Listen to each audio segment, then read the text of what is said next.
And a good evening to all of you. Welcome on into the first live chat, the Q&A with Bernie Miklasz and Randy Karraker.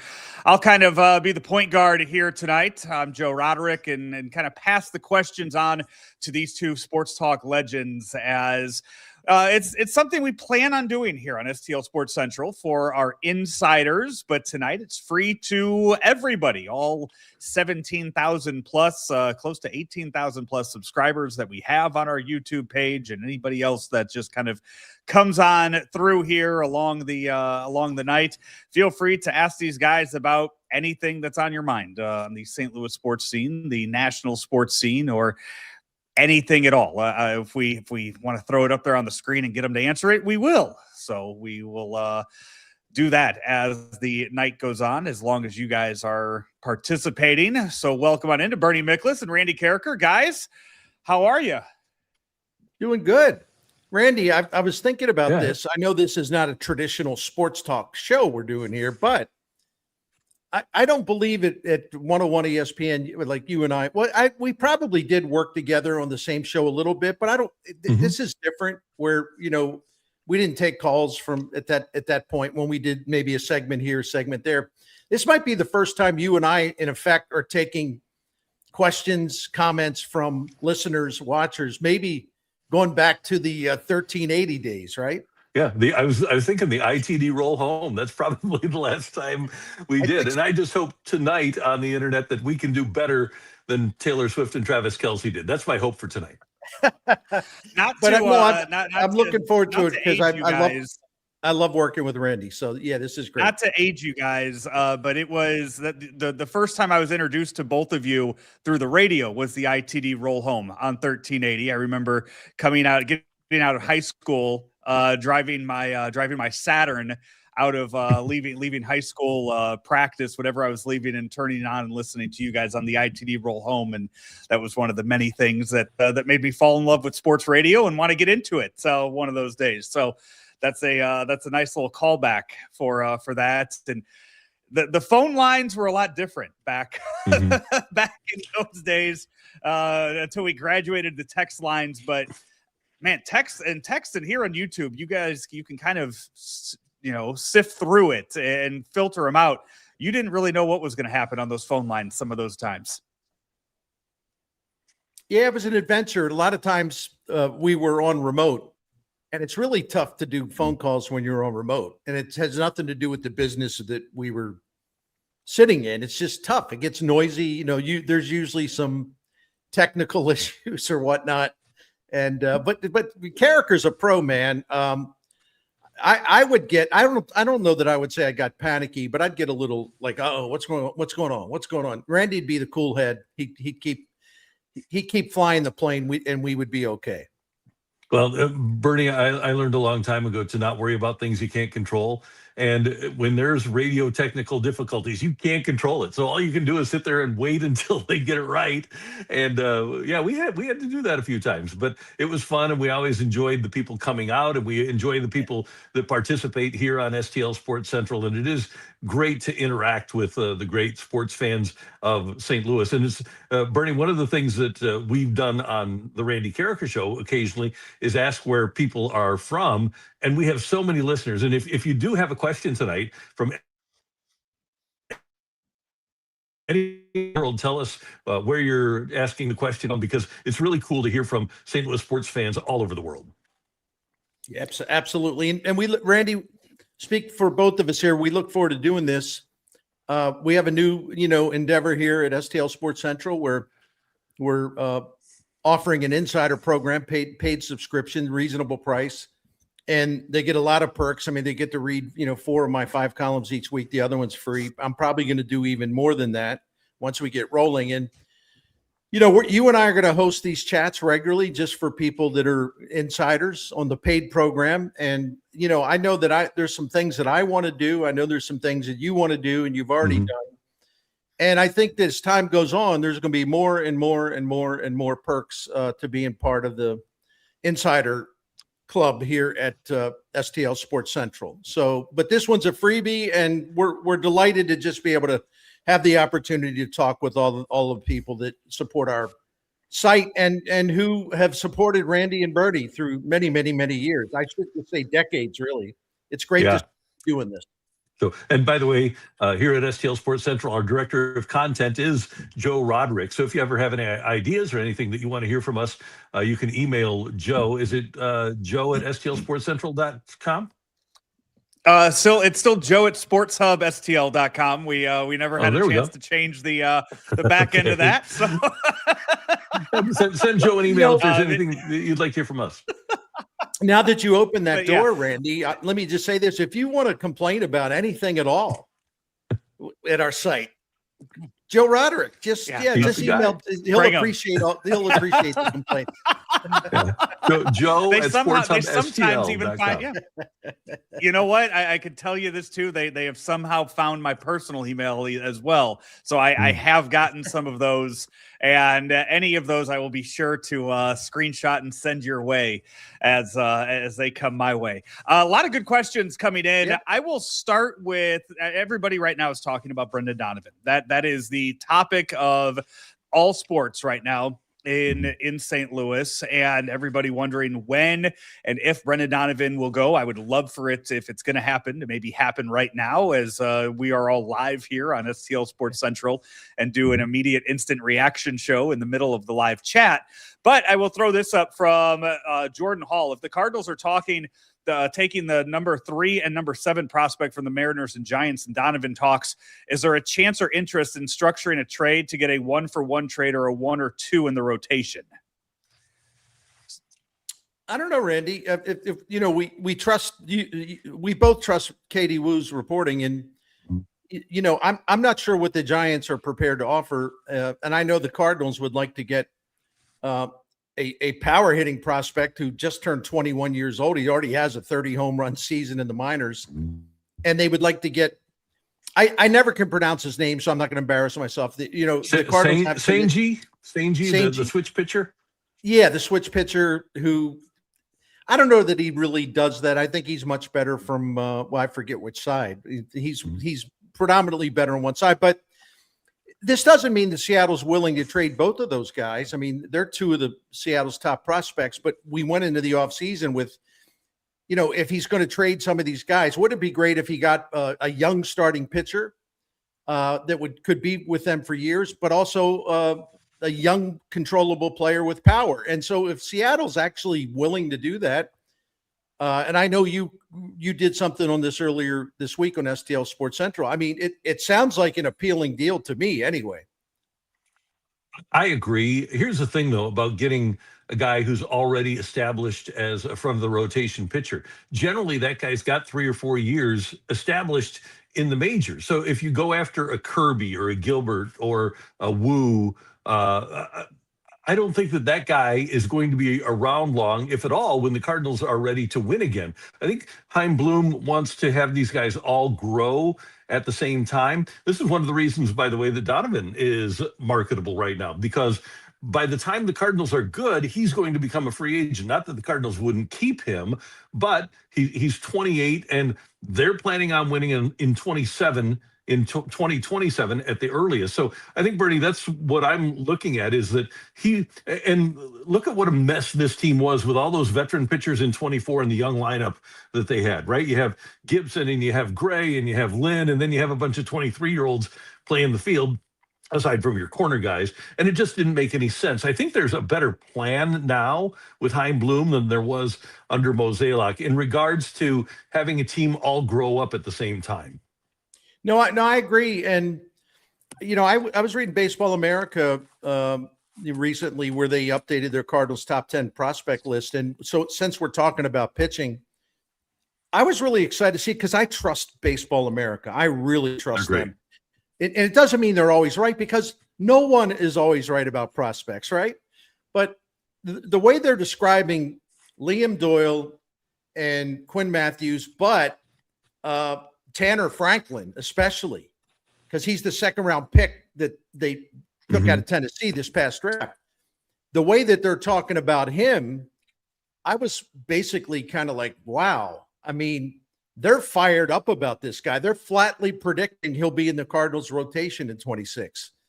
And this is a guy the Cardinals just went gaga for when they started looking into him and his pitch arsenal and how hard he throws, but he's got the best slider in their organization, according to Baseball America. So, I look at those three guys, and I'm not saying, by the way, I'm not saying they're all ready right now, but they're all going to be, those three are going to be ready soon enough. I think it's a matter of time in 2026. So when you look at it through those lenses, and again, no one's saying they're Bob Gibson, no one's saying they're Chris Carpenter, no one's saying they're going to be John Tudor or whatever, but these are three guys that independent, neutral prospect evaluators are really, really up on. So I think the Cardinals, you want to see them get a young, controllable starting pitcher who's really good from another team if they can. Mm-hmm. But the Cardinals have enough of their own young, controllable starting pitchers, I think, pretty close to the majors, and there's more behind them. And Takeo Roby, I think in 2027 will be in that rotation. I mean, he's got great stuff. I think it's good that he actually had Tommy John surgery, and people say, well, why would you say that? Because even when they got him from Texas in that Jordan Montgomery trade, his whole minor league career, when he could pitch, he had great stuff, but always a problem with the elbow, but they put off surgery. So now that he got that thing cleaned up and repaired, he'll be good to go once he returns. Yeah, there's a couple of other a couple of other guys to keep an eye on, Motts and Henderson, who were both terrific at Double-A last year. And Bernie, just to go back to Franklin and talking to somebody who watched a lot of Tennessee baseball and was there a lot, what I heard is that if Franklin would have been on a different team that didn't have the depth of Tennessee, he probably would have been a top 10 pick. His problem was he was behind three studs that were pitching Friday, Saturday, Sunday for Tennessee, and that's why he was relegated to the bullpen. But his stuff matched up with or was better than those guys. He was just behind them in the rotation.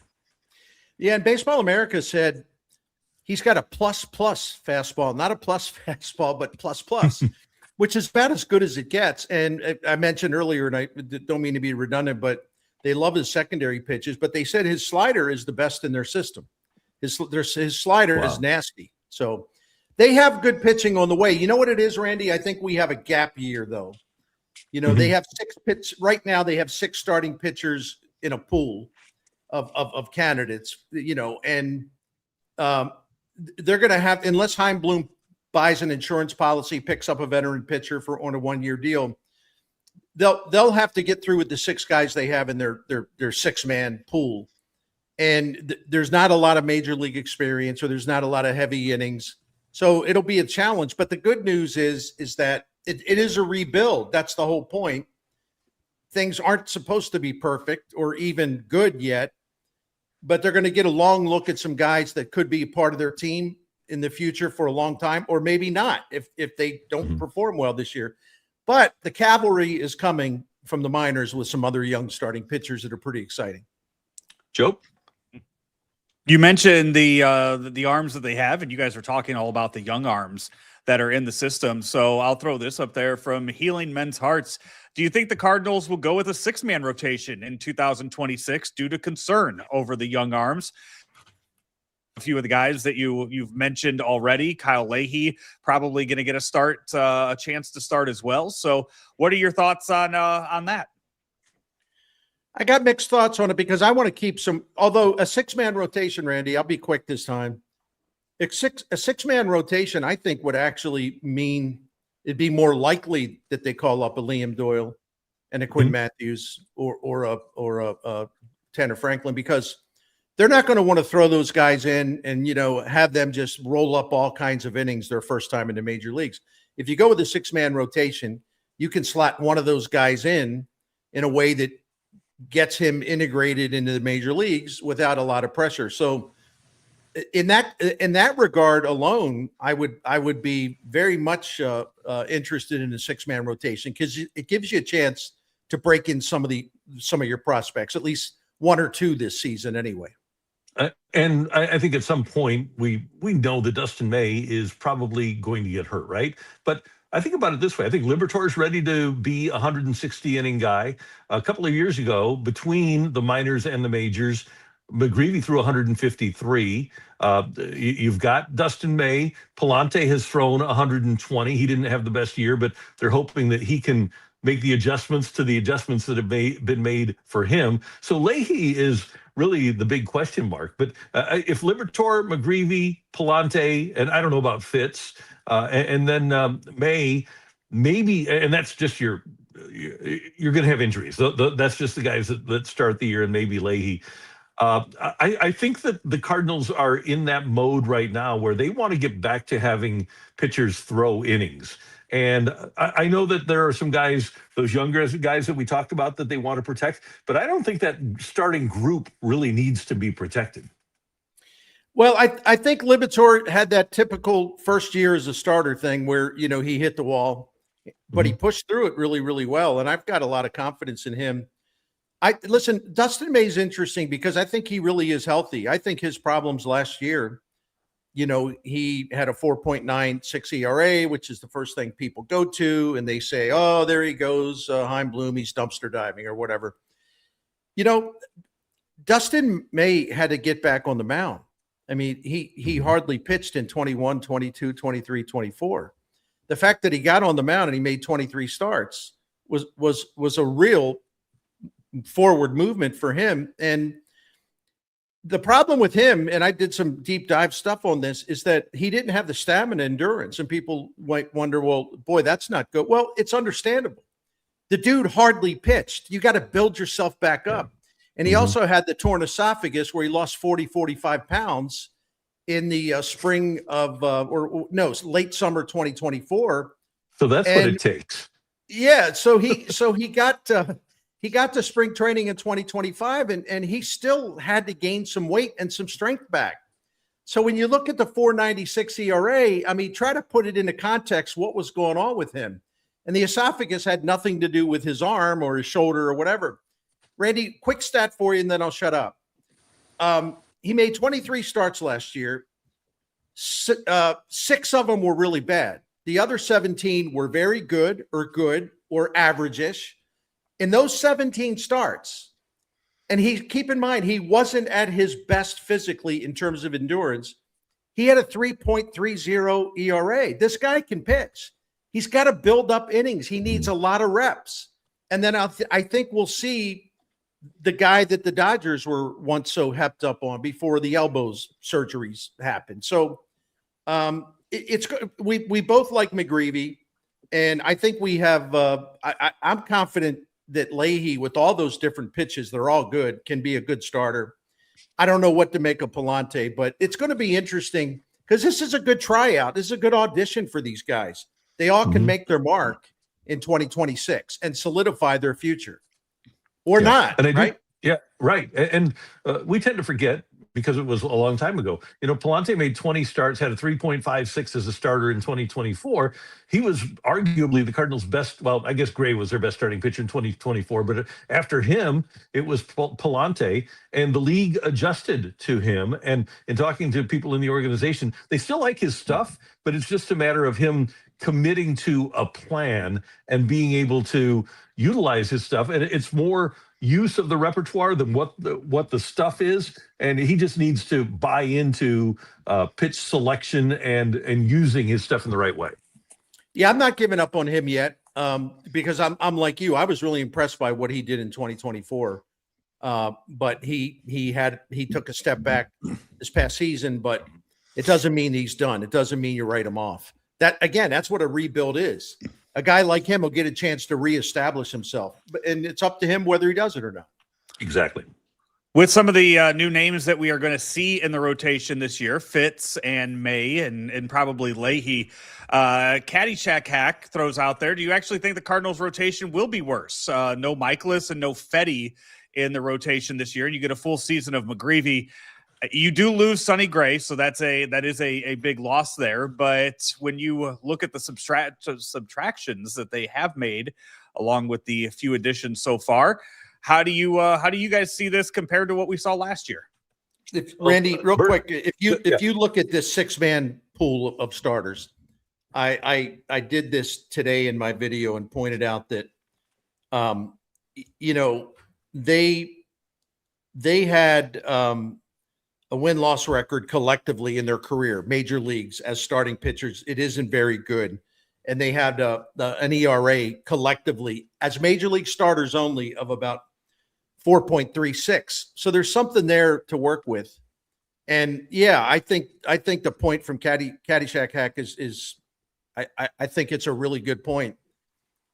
I don't, when you had 2 or 3 starting pitchers who were really bad last year, then, these guys, I think the majority of them are capable of doing better. What do you think? I can't imagine that somebody could be any worse than Eric Fetty was last year. I'm looking at it now. He started for the Cardinals in 2025.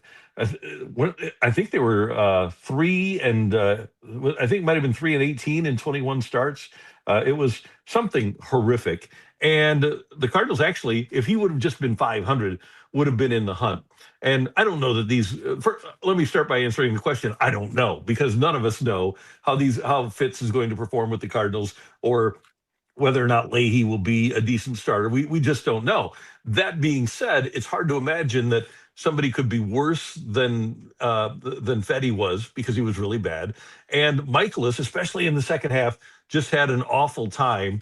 And the way I look at it this year, let's just concentrate on 2026. They aren't planning on winning. Give me the guys that have a chance to be better. If they're going to be bad, have them be young and bad rather than old and bad. And I think, right? Yeah, let's see if these guys can get on an upward trajectory. How many of us gave up on Matthew Liberatore, right? And he's a really good starting pitcher in the major leagues right now. So, yes, to answer the question, they could be worse, but at least they'll be worse with a chance to get better. No, well said. I agree with you. As we're talking a lot about the pitching so far tonight, let's go to the offensive side for the Cardinals. Even if he does have a strong spring and Donovan is moved, do you think Weatherholt breaks camp with the Cardinals, or do you think they'll manipulate his service time and wait a few weeks? I don't think they will manipulate his service time, because if he's top 3 in Rookie of the Year voting, the Cardinals benefit by getting a pick. And there are penalties now. Well, there are advantages to not manipulating service time, and there are penalties to an extent for manipulating it. But I think the Cardinals are going, because Bernie, we talked about this on our get-togethers on Fridays. JJ Weatherholt's the one guy on this team that has a chance to be great really soon. Right now, the Cardinals don't have what we would call a great player, and Weatherholt has every attribute necessary to be great. And I think the Cardinals want to see him soon. I would think that one of the reasons that you move a Donovan and you're trying so hard to move an Arenado is because you need a spot for JJ Weatherholt. And my question would be for the Cardinals, if they don't have him on the opening day roster, what more does he need to show at the minor league level? He doesn't need to show anything. I mean, heck, they moved him from AA up to AAA, and he was better at AAA last season. This guy's a natural born hitter. He's got an edge. He's got an attitude. He's got charisma. He's extremely confident, and I'm not trying to take a cheap shot at, say, Jordan Walker or even Nolan Gorman. But people that are cynical about prospects, I understand why they are. I do. But this is not like those guys, because I'm telling you, JJ Weatherholt could have 2 weeks where he gets like 3 base hits.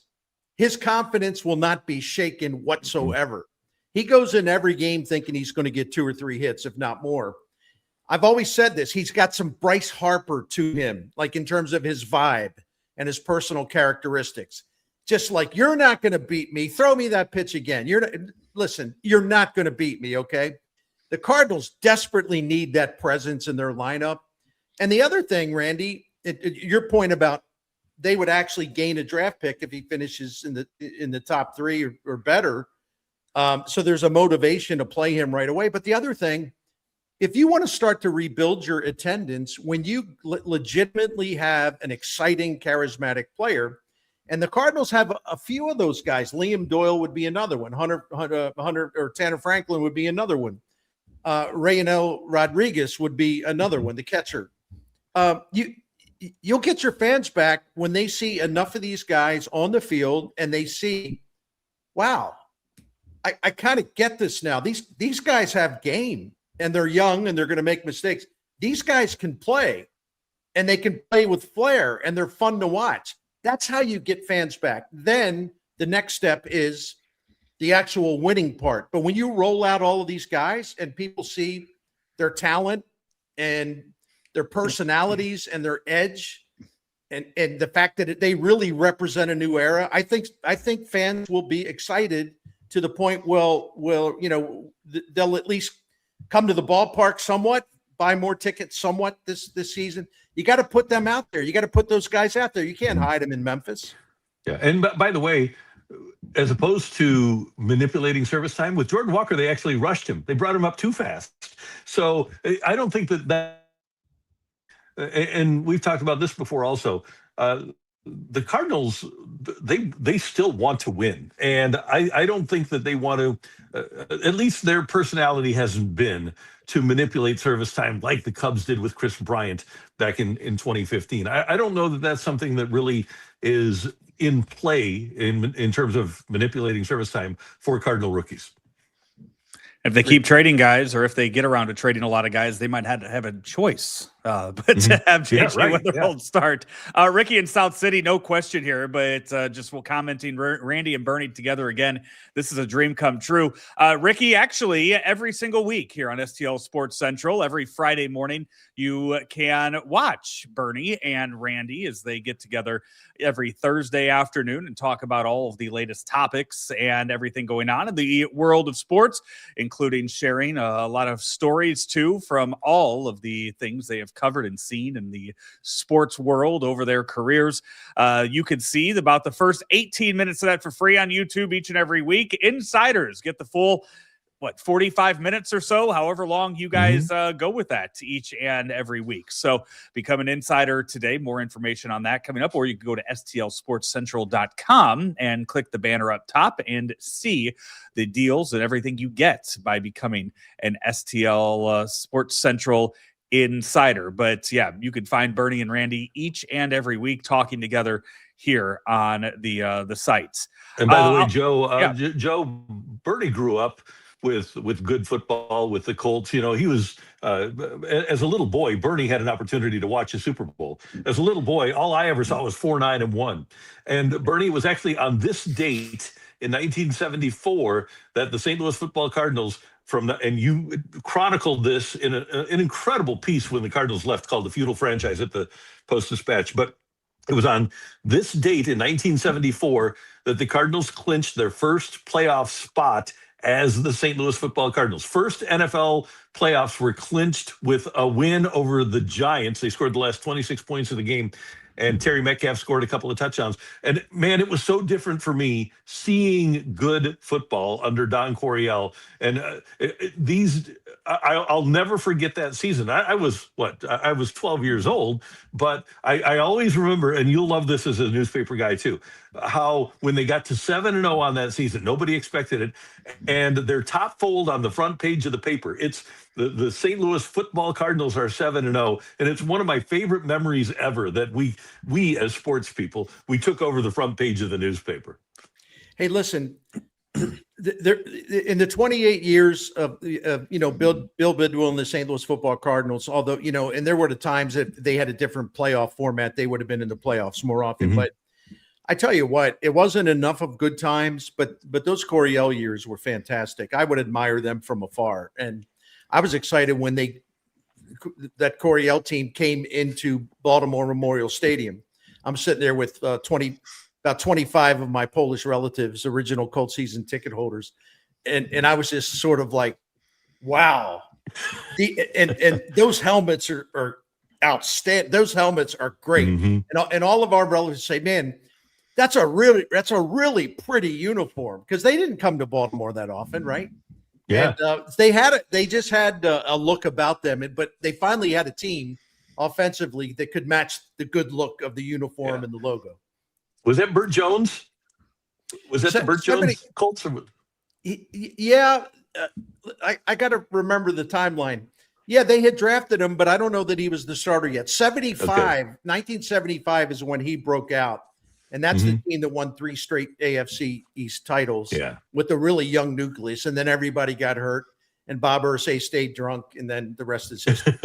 Just going off the rails here. There was a game that the Cardinals went in there, and I think it was Jones, and they had like 12 sacks in a game. They might have been that.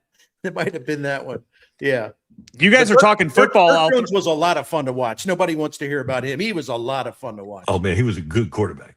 You guys are talking football. I will throw this up there from Marcus Hennessy about just what the city might do. Are there any serious talks about replacing the dome? So you guys are talking football. Figure I'd throw that up there. I don't know what to say. I would be shocked if in my lifetime that there would be any consideration of building a new stadium here in St. Louis. And by the way, in talking to people involved here in St. Louis and in Columbia, there's really no interest on the part of even bringing Mizzou to the dome anymore because it's bad for the brand. When they came in with the bad turf against Memphis a couple of years ago, and it was the dome's infrastructure isn't set up for football anymore. It's set up for concerts and truck pulls and stuff like that. So like the coaches' headphones were all dusty and didn't work and stuff like that. But to answer the question, no, the city just doesn't have enough money to do something like that. And we aren't getting an NFL team. The only way you do it is if you had a chance to get an NFL team. And again, in my lifetime, I'm 63, St. Louis has zero chance of getting another NFL team. Keeping with football, but going on to college football, longtime STL sports fan, now living in Denver. Will the NCAA get this portal, bowl games, coach transfer, et cetera, mess straightened up? I like Coach Saban's suggestion. What are your thoughts? Oh, I think it's going to be a while before they can get it, stabilized, so to speak. And the transfer portal with quarterbacks is now going absolutely crazy. In fact, it's going to be crazier than what we've seen with coaches just jumping from job to job. So I think at one point it'll get to a stage where there will be an intervention and it'll be more players will have the right to move, coaches will have the right to move. But I just think there'll be some guidelines that will police some of the craziness we've seen, and you could start with coaches. If they sign a contract, the contract should be binding, and there should not be escape clauses or buyout fees. Sign a contract that's binding. I don't know why that's so difficult. Players are different. I don't know what to say about that. I'm glad players are getting paid, but we're also seeing a situation where a guy may have a good situation at Mizzou or some other place, and then the vultures are going to swoop in and take him away, and he may transfer against his best interest because maybe he'll make a little bit more money. I think there's got to be a little discipline involved as far as just knowing what's best for you. Ahmad Hardy, great example. Could he leave Mizzou right now and get more money elsewhere? Sure, he could. But why would he do that? Because Mizzou is basically running back university. All of the running backs under Drinkwitz have been phenomenal. And they've maximized their draftability and everything else. Cody Schrader just signed with the Broncos. He's still in the NFL. So Ahmad Hardy realizes, wait a minute, I could get more money, but this system is great for me. So I'm going to stay where I am because I trust the coach. But then again, after Drink signed an extension, and I don't think he's going to go to Michigan, but nationally, everyone's trying to sort of prop him up into the Michigan job. I just think that's something that we all are going to have to live with because Mizzou is not at the Bama, the Bama, LSU, name some SEC teams that they're not quite up to that level. And so Mizzou's always going to be one of those programs that they have some success. Everyone's going to be coming for their coach and their players. Yeah. And Bernie, I hate the idea of the federal government getting involved with sports, but they are. I mean, there's antitrust exemptions for baseball and a limited one for the NFL. And I think the only way to really do this is to give somebody power, not the NCAA, but somebody enough power so that they can make some logical decisions about what's happening here. Because there are no rules to break anymore. There are no rules, and teams and programs are doing whatever they want. And so, as much as I hate the idea of the federal government, which has better things to do than work on college football, but I think that's something that we need to have happen if college football is going to survive. Yep, with you, brother. In regards to that, there is one bowl game tonight, Troy versus Jacksonville State. And if you are enjoying the DraftKings app in Missouri, I've never seen this before. The running back for Jacksonville State, Cam Cook, is a minus 330 to score a touchdown at any point. I have never seen odds like that for an anytime touchdown at any level. Minus 330 to score a touchdown tonight for Jacksonville State. Back to some baseball stuff. I don't know how many of our listeners out there had a chance to see Oli Marmol on with 590 KLIS with Cam and Kat in the morning on Hot Take Central 2.0. But Bob Brunn puts out there, he says, "I'm sorry, I just don't understand why the media is so in love with Marmol, and keeping him is only going to hurt ticket sales." If you haven't watched that interview with Oli from Friday, I don't know how you can't like the guy after watching that interview and just hearing how personable and how honest he was with a lot of the things that he said. I know both of you guys have talked with Oli quite a bit during his tenure. Well, Randy, I'll go first. What I don't understand, Bob, all due respect to you, my friend, what I don't understand why people obsess over Oli Marmol to the point where they point a finger at him as if he's responsible for the front office failures and even the ownership failures put the Cardinals in this position. What the heck does he have to do with that? He's got to be more frustrated than fans because he's had to work with all this. And the other thing too, and I'm going to say it again, every time I bring this up, there's crickets. Crickets. What's that cricket sound? It's because the Oli haters hate it when I bring this up. Oli Marmol, in his first 4 seasons as the Cardinals manager, has got a .502 winning percentage. Tony La Russa's first 4 seasons as the Cardinals manager had a .493 winning percentage. Oli Marmol, his first 4 seasons as the Cardinals manager, got more manager of the year votes than Tony La Russa did in his first 4 seasons as the Cardinal manager. And Oli Marmol became the manager at a time where they were slashing payroll and the roster was, let's face it, pretty thin. Tony La Russa took over at a time where Bill DeWitt just purchased the team, and they wanted to set an example, and they also wanted to make Tony La Russa happy. So they went out and got everything he asked for. Mm-hmm. That team was loaded with good players his first 4 seasons. And yet, the worst manager in the history of mankind, apparently, as some Cardinals fans, had a better winning percentage under adverse circumstances compared to La Russa, a better winning percentage than Tony La Russa did in his first 4 seasons. And yet, Oli's the problem? How do we come to that conclusion? Randy, you know it. I know it. As Bob Dole said, the American people know it. He is the people that really have a weird kind of fetish about him. It's because they hate John Mozeliak, and Mozeliak hired him. It's as simple as that. Because if the people that have turned Mike Schilt into a martyr, which is fine, he was a really good manager. Mike Schilt followed the same exact path to becoming the Cardinals manager that Oli Marmol did. All those years in the organization, all those years coaching in the minors, the majors, managing in the minors, the majors. A good, strong organization, man, and they both got their jobs because somebody else was fired. Why the hatred for Marmol? I don't get it. And as far as ticket sales, listen, if Chaim Bloom had a manager right now that was not Oli Marmol, it would be a guy, Randy, I would say 75% probability, it would be a guy we've never even heard of, okay? Mm-hmm.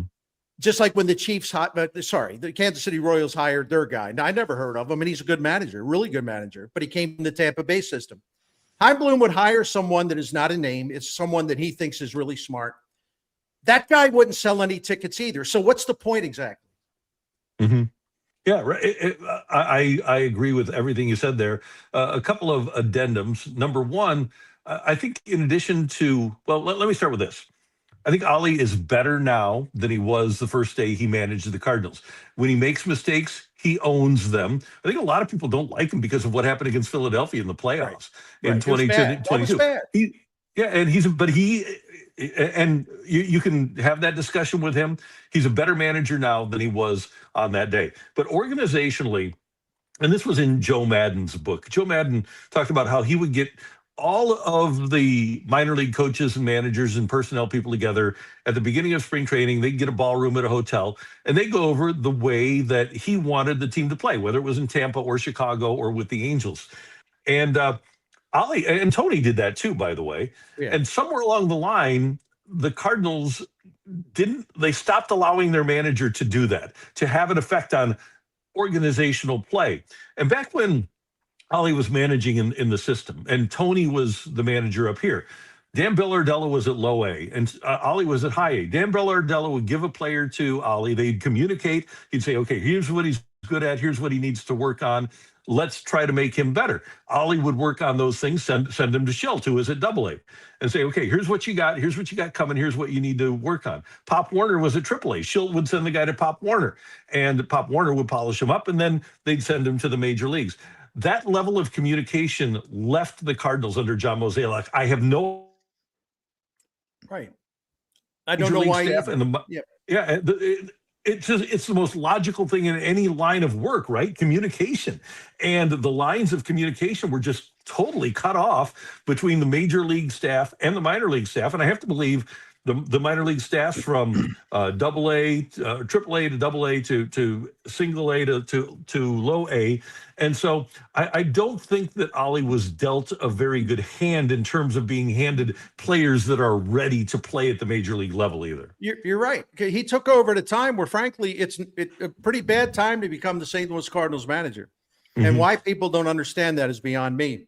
You know, and it's interesting, too, because, Randy, you and I have been around the block a few times. And by the way, all anybody has to do is do a search on Google when I was writing columns at scoopswithdannymac.com.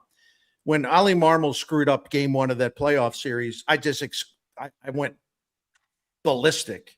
I wrote multiple columns about how awful a job he did that day. So I don't sit here and praise Oli Marmol for everything. In fact, I wrote something last week, or I did a video last week where I talked about he's got to do a better job of saying no to players who say, no, I want to play. I feel good. I want to play, because that's how injuries get worse. And that's what happened with Arenado. And that's what happened with Donovan last year. He has got to improve that part of his managing. He's great at the bullpen. And every fact there is the last 2 years tells you he was one of the very best managers at running a bullpen. Anyone who claims otherwise is just basically refusing to acknowledge the facts. And again, I know that that's popular in America right now, but not with me. Karraker will stick with the facts. I'll stick with the facts. You all can believe in fairy tales and conspiracy theories or whatever. But the other thing, let me get to the point. See, I get wound up. I can't help it. We tend to forget. And by the way, this is not me picking on Tony La Russa, okay? The Marmol thing with Ryan Helsley in game one in 2022 is really, really bad. I remember sitting at a ball game in the playoffs, I think when they were playing Arizona and they lost the series. And La Russa brings in Jeff Tabaka. I remember that. A lefty who was terrible. And a lefty who really didn't even pitch much for them because they didn't trust him. But all of a sudden he comes in a tight game and he gets blown up. And I remember writing a column saying, listen, This is a great manager, but what the heck was he thinking? Then you flash ahead to the NLCS against the Giants. And was that 2002? All these years run together. 01. Even then you could look up stuff, and he brought in Mike Matthews is one but then he brought in Rick White in a game that they could have won. And Rick White, Rick White, I remember talking to Joe Strauss at the time. So wait a minute. I just looked this up on Baseball Reference because I have a feeling about something. He's going to pitch Rick White second time through the lineup, and Rick White's numbers when he faces a lineup, when you stretch him out as a reliever, it's like, uh-oh. And of course, boom, he got blown up, and they lose the game and they lose the series, I think, the next night. Or maybe that's the day they lost the series. So let's not pretend that Oli Marmol is the only manager in Cardinals history that screwed up a postseason game, okay? That's all I'm saying. No doubt about it. And let me add one more thing here, because you can complain all you want about managerial moves. Managerial moves aren't the goal right now. The goal is to get players hopefully to get incrementally better. And sometimes that has happened. Brendan Donovan has become a much better player. Mason Wynn is a much better defender. Hopefully he'll get better defensively.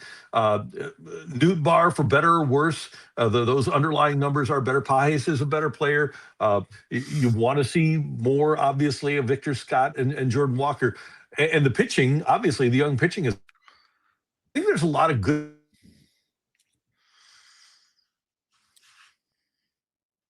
Yeah, things. What job is right? The moves aren't necessarily the job right now. And I think you look at some of the success they've had with young relievers. I mean, Matt Swanson. My goodness, you couldn't do a better job bringing a young reliever along, and we're going to see more of that this year. This coming year, the way if you talk about Oli Marmol and Dusty Blake, their idea to protect the starting rotation by which they had no depth. Their idea is like, listen, we're going to set up two relievers as 2 inning guys, or even 2+ inning guys. Leahy and who else was it? I'm drawing a blank now. But we're going to set up two relievers that can give us multiple innings, and when the one guy can't go the next day, then the other guy comes in. That was a brilliant strategy that really paid off, because you had a great bullpen, and you also protected your rotation from overextending guys who would get beat up if they went third time through the lineup or whatever. And they're going to do that again this year. Swanson was the other guy. I'm sorry. So it was Swanson and it was Leahy. And they were fantastic. And that was an innovative move by Oli Marmol and Dusty Blake, the two people that apparently they don't know anything about baseball. And the Cardinals, for the second year in a row, had a great bullpen. Not a good bullpen, but a great bullpen. And it was directly related to a plan that those two guys came up with. And it was also a plan that they knew would really work to keep their starters healthy. And they needed to, because they had no depth. Yep. And by the way, they made Phil Maton a lot of money too. They sure did, right? I have at least 2 more questions here. We'll see if any more come in, but I have 2. I think this one's going to be a short one, and then I think the other one will be a longer answer for the 2 of you guys. But Cheryl weighs in, and next Monday is the bragging rights game, Illinois and Mizzou. What do you guys expect from the bragging rights game? Randy, go for it, man. Well, I thought it was really interesting the other night after the loss to Nebraska. Brad Underwood just went off on his team, and he's got a talented team, but he said they just didn't show up in this game. They weren't even on the court. He said my front line was terrible. So I would think that's going to be and they've got one more game before bragging rights. I would think that'll be a highly motivated Illinois team. And Mizzou is getting a little bit better as they go along, but Bernie, they just don't have enough scoring depth. They've got Mitchell and Cruz, and that's it. And I expected that they would have more scoring depth. And the defense, people forget that until the last 6 games last year, the Mizzou defense was really good. But once they got to the last 6 games of the regular season and the tournament, their defense was awful, and it has not been good so far. So they need to get another score going, and they're capable of it. But then they just need to play better defense. I think right now Illinois is the better team, and I would think that they would win. Yeah, my quick 2 cents on this. I watched the Illini beat Ohio State at Ohio State, and it was very, very impressive. He's got that European pipeline going, which is phenomenal. Mm-hmm. He's got so many good young players. And the thing about entrusting and making them the focal point of your offense, he's got 2 or 3 of those kids. They're so dynamic and they're so talented, but they're also very, very young, and they're also transitioning to a different style of basketball. They're going to have nights where they're bad. It just doesn't work out. They're going to be volatile, I guess is what I'm trying to say. Mm-hmm. I'm not sure what to make of Mizzou. You did a good job laying out what their problems are. I got to see a lot more from them. But if you look at KenPom, you look at NCAA net, Illinois is a highly rated team. So I would assume they're going to win the game. That doesn't mean they will, but I would assume that they're the team to beat in that game. And but finally, it's great to have that back, isn't it? It's great to have that game be relevant again. Absolutely. And before we get to this final question here that I'll throw up there, just to remind everybody that you can become an STL Sports Central insider. Go to stlsportscentral.com. It's right there on the banner at the very top. Click on that and become an insider. You get 4 Bernie articles each and every week, Tuesday through Friday. Mondays is free. You also get the full extended version of Bernie and Randy each and every Friday.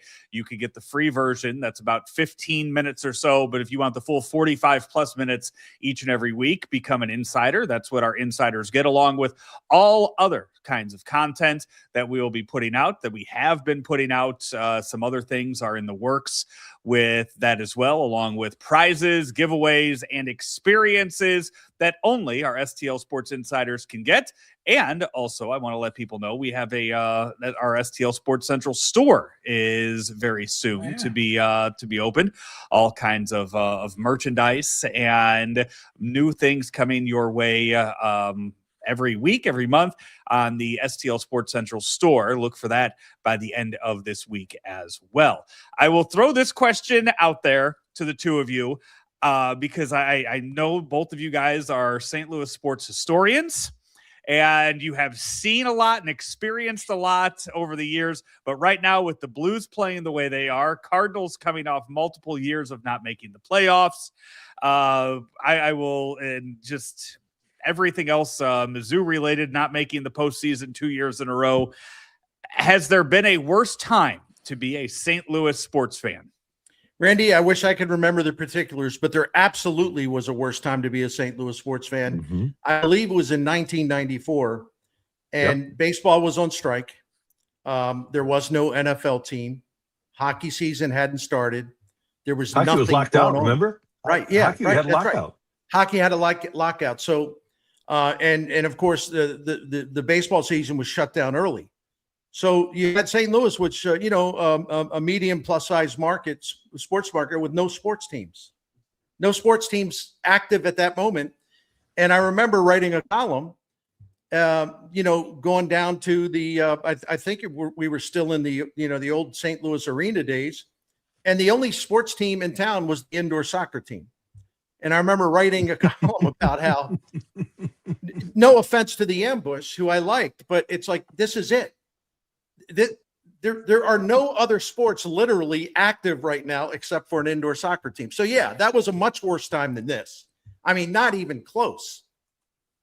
And Bernie, from my childhood, that 1979 era, Bud Wilkinson was the coach of the football Cardinals, and people that played for him. And we talked about him on one of our segments, but people that played for him said he was the worst coach they ever played for. Even though he was a great college coach, it just wasn't going to happen for him in the NFL. Lou Brock had retired, and the Cardinals had acquired a used up Bobby Bonds to play left field, and I think he hit 203. He was awful. The Blues went 18, 50, and 12 in 1978-79. Mizzou was not good. Mizzou football was not good. I think Mizzou basketball might have been good that year. But we had teams, but you talk about a bad time to be a fan. You've got a 5-11 football team. You've got a baseball team that was, well, they fired the manager a month into the next season. The football team fired their coach. So, yeah, there have been worse times. But you know what I thought as a youngster? I thought that built character. I thought that it was kind of a good thing for me because I started to appreciate the good times. Like when the Cardinals finally won a World Series that I remembered, when the Cardinals finally did that in 1982. I really appreciated it. Those cardiac Cardinal days or the 1984 football Cardinals, I really appreciated that. And I think one of the reasons, and of course, once the Blues got on their roll right around after Mike Keenan left, and even the Brett Hall years, I think I appreciated it more, Bernie, because I had to go through, I had to be a fan of losing teams. And I don't hate being a fan of a losing team. I like the loyalty. I like just watching a team grow up. Right. I don't hate being a fan of a bad team. But yeah, there have been worse times. I've been a fan, and my father before me and relatives before me, fans of some really, really bad football teams and some really, really bad hockey teams and really, really bad NBA teams. So I know all about that, and like you do, and you're right because you appreciate it more. I was a 16-year-old kid, and I had season tickets to a Washington Capitals team that went 8-67-5. Okay, I loved every minute of it, and so that's why I kind of laugh a little bit. All the grievance out there when you look at the 30-year body of work of Cardinals baseball, and people think that this is like hell on earth because the last 4 or 5 years have been disappointing or whatever. They have been disappointing, and the Cardinals let it happen, and that's their fault. But when you look at the 30 years of Cardinals baseball under this ownership group, top 5 in the sport, actually top 4 in the sport, if you want to count postseason wins. Yeah, I think Bernie and Randy have actually been through a version of sports hell on earth. And what the Cardinals are going through right now isn't it, okay? It's disappointing and frustrating, yes. But I think there's been a complete loss of perspective. But again, it's a cultural thing. Everyone's a victim and everyone's got grievances. So, and social media kind of exacerbates all that stuff. But people should feel how they want to feel. But I don't have to share this like nonstop stream of grievance and complaint about everything. I bring the heat. I'll rip anybody if I think it's justified. But grievance just for the sake of grievance or to impress the fake tough guy cowboys on X, nah. I got no reason to waste my time with that stuff. Well, and you know what, Bernie, we've been through the worst of the worst too, because I would much rather watch a bad team than have no team. And to lose a couple of NFL teams is the absolute worst. Give me the opportunity to watch a team that has a chance to get better rather than lose a team and have no team whatsoever.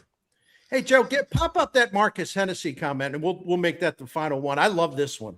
This is great stuff because he apparently thinks that Randy Karraker and Bernie Miklasz are worth about a combined $10 billion. Which one is that I'm Marcus, looking for? I love this. This is my favorite one because it's so detached. St. Louis should give up on the NFL? It's so detached from whatever planet we're on. This one or no. One? Let me just read it to you. It's people like Bernie and Randy who are too scared to challenge St. Louis to be a bigger sports market. Randy, listen, damn it, you're holding on to that $15 billion, and I resent you for it. And I'm scared because. Yeah, he's right. I'm scared because I have about $17 billion, but I'm scared to invest it in sports. Well, let me tell you something. How cuckoo do you have to be to send a message like that? I mean, St. Louis City is broke. The state's not going to pump any money into sports. What are we afraid of exactly? No, what we are sane. We are rational. There's no money to attract those kinds of things. So why would Karraker and Miklasz waste their time on some Don Quixote failed stupid mission? We can't change that. It's going to take 20 to 30 billion dollars to even put St. Louis in the hunt for that. So what are you pointing a finger at us for? Hey, listen, man, there's a lot to rip me for and to rip Karraker for, but it's our fault there's not an NBA team or an NFL team here, really? Randy, let's have a couple bake sales and maybe we can raise 30 billion to get St. Louis back in the hunt for that. Couple of quick anecdotes, and this isn't. Yeah, I will. I'll pat myself on the back. So when the football cart, when we didn't get our expansion team, November of 1993, I was in Chicago. You were too. Jim Holder was with me. We hop on the plane. He's on one aisle seat. I'm on the other. I'm on the right. He's on the left. And I turned to Jimmy before we took off, and I said, James, the only way we're getting an NFL team is if we get the Los Angeles Rams. And I went to the library and I put together a huge packet of what other teams had done. Jacksonville was pursuing the Oilers at the time. And I had like 10 things. And I put a letter together and said, hey, this is what you're going to have to do if St. Louis is ever going to get another team. And I sent it to Kroenke and I sent it to all the members of Civic Progress, and the late, great Al Kurth. Somehow it wound up in the hands of Al Kurth, who was the PR guy and maybe one of the best St. Louisans, maybe the best St. Louisan ever, Al Kurth. We lost him. But he got a hold of that, and they used that playbook. Did they overpay? Yes. I became pretty good friends with Tom Eagleton, and he said, people blast me for negotiating this deal with the Rams. Well, I asked them, Fans Inc., when they hired me for this job, I said, what do you want me to do? And they said, whatever it takes. So he did whatever it took to get the Rams here. So one time I'm up in the press box at Enterprise Center. I think it was Kiel Center then. And Al Kurth takes me to the side in the back of the press box. And he says, hey, just want you to know that packet you sent out. And I said, yeah. He said, I'm not so sure that we would have made the move if that packet isn't sent out and we don't have that paper trail, basically, to show people that were of import in St. Louis how to go about getting a team. And that sticks with me. I can still see Al's face today telling me that. And then Bernie, I didn't know that, Randy. I didn't know that. I mean, you and I have been friends. I never knew that story. That's outstanding, man. Yeah, and Al was great, and Al was a huge part of bringing the Rams to St. Louis. And then for Mr. Hennessy, more than a decade ago, at the Dog and Pony show that was the town hall that the NFL held here, I got up and I spoke, and I ripped Stan Kroenke to proverbial shreds. I did. I said he hasn't done anything for the community. He's been a terrible owner. He hasn't communicated with anybody. And Dave Peacock subsequently told me that they showed a portion of that speech at an NFL owners meeting. And the NFL owners all hate me because I kind of exposed them. All right. And so don't tell me that I don't want the NFL in St. Louis and that I haven't done enough to have an NFL team in St. Louis. I don't want to hear it. And we you were doing one thing, I was doing another thing. And, I took it upon myself to recruit Georgia Frontier personally. And you say, what does that mean exactly? Well, because she got annihilated by LA media. They hated her, ridiculed her, made fun of her. And so one of her reservations about moving is she said, well, what is St. Louis going to be like? Is it going to be the same thing all over again? We lose some games and everyone's going to be, personally attacking me, and the media is going to be just throwing grenades at me and all. I don't want to go through that. I can have that here. I don't have to move to go get that. Because she said St. Louis is my hometown, and believe it or not, it appeals to me to go back home. And she was sincere about that. But yeah, she made a hell of a lot of money too. But anyway, so I got in touch with Sean. I said, listen, I want to talk to Georgia. And she's got to get to know the media landscape in St. Louis. And I got to tell her how it's going to be.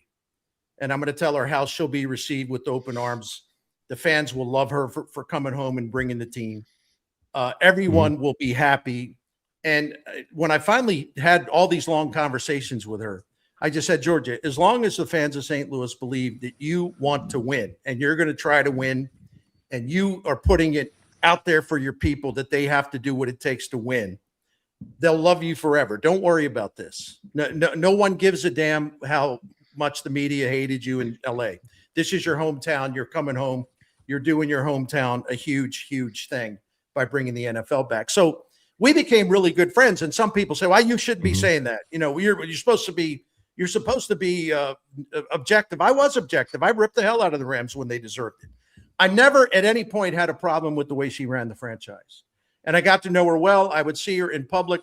She loved being in St. Louis. She loved the fans. She loved when she went out to dinner, the way she treated people that worked there, the way she treated fans that came to her table. She was just a terrific owner. And Randy, you and I have talked about this.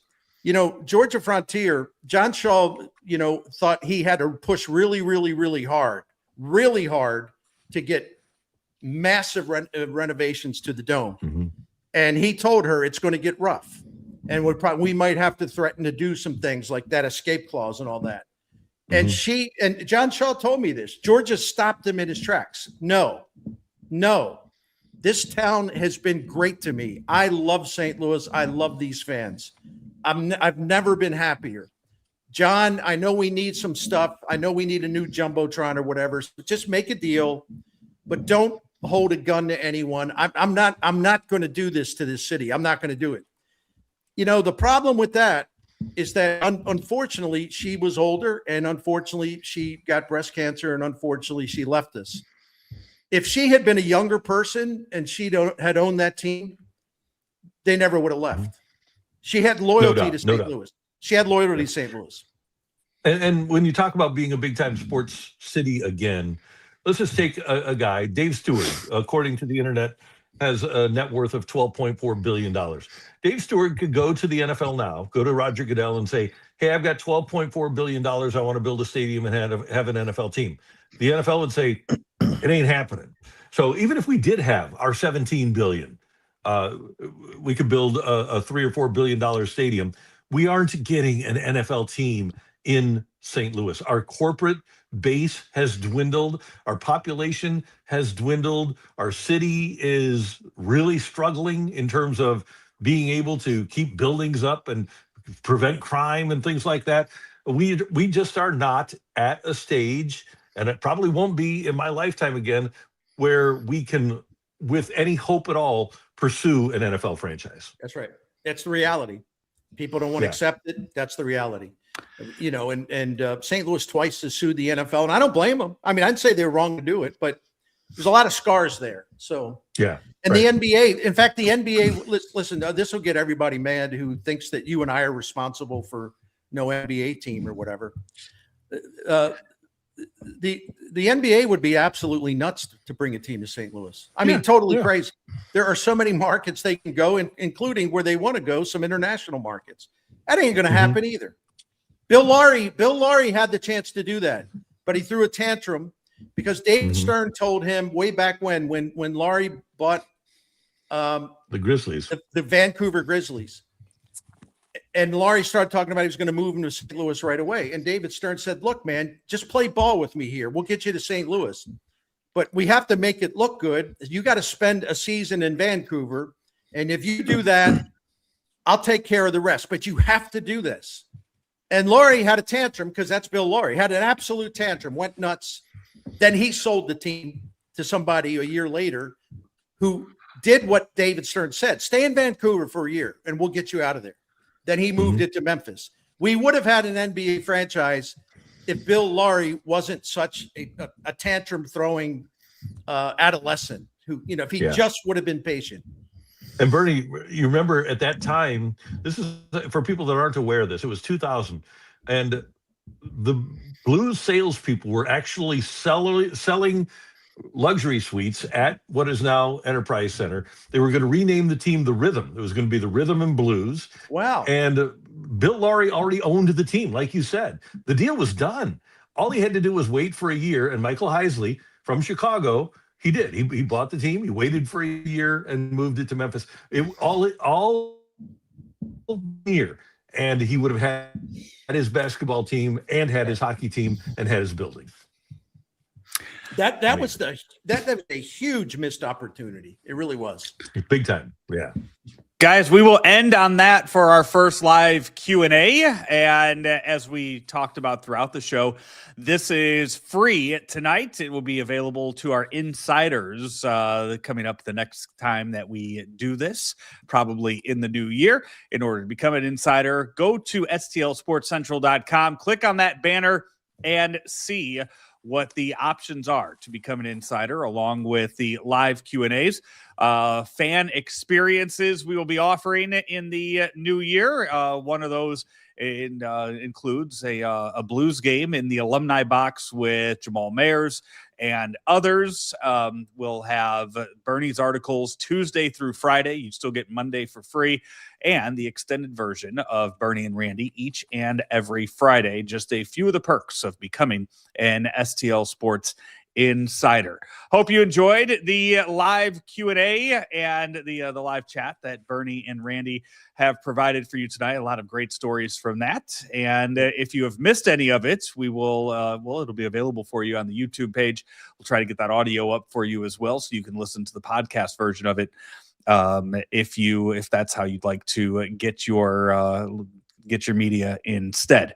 Until then, I am. Hold on, Bernie. Did you have one more thing you wanted to say? Oh yeah, I just wanted to say thanks to everyone for joining us and also for giving us questions, great questions, but also challenging us. And Listen, this is very motivational when we interact. And the only thing I would ask is if we interact, and if you disagree with me, Randy can speak for himself. I can also disagree with you, and I will present strong opinions if we disagree. In other words, I'm not going to be a phony, just as long as we understand each other. I'm not going to be a phony and tell you what you want to hear, because it's like, well, this person's really nice, they're supporting us, so I'm not going to tell him or her they're wrong. No, as long as we understand each other, those are the ground rules. Just don't ask me to be a phony. I'm going to be true to what I believe, just as I would expect you to be true to what you believe. And I know Randy's the same way. So I look forward to more of these. This was a great success. It was so much fun.